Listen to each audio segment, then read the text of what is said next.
na ametoa ahadi hapa. Najua ni kiu yenu ya barabara. Tumemaliza kuunganisha wilaya kwa wilaya, mikoa kwa mikoa. Sasa ni zamu ya barabara za ndani, na ndugu zangu wa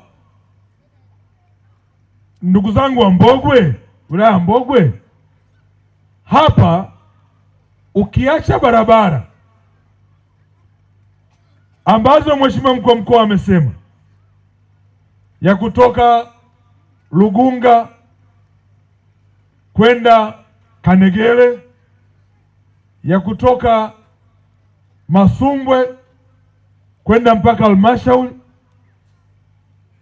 lakini bado kuna mradi wa RISE wa ujenzi wa lami vijijini, na wilaya ya Mbogwe mna kilomita 102 ambazo zipo hapa kwenu kwa ajili ya ujenzi wa barabara za lami za vijijini. Tunataka vumbi lipungue.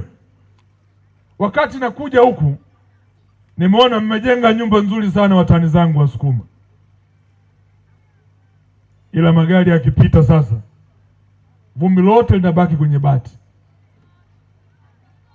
na linafifisha mpaka rangi ya nyumba.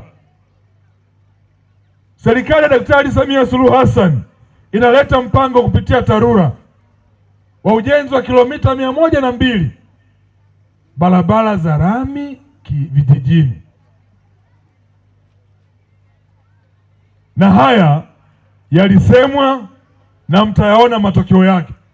Lakini barabara kubwa hii ya TANROADS, barabara kubwa hii ya TANROADS, Mheshimiwa mkuu wa mkoa amesema atamleta mwenyewe mkandarasi ampitishe kama mbio za mwenge vile, hakuna kuruka kijiji. Kiu yenu ni kuona jambo hili linatimia.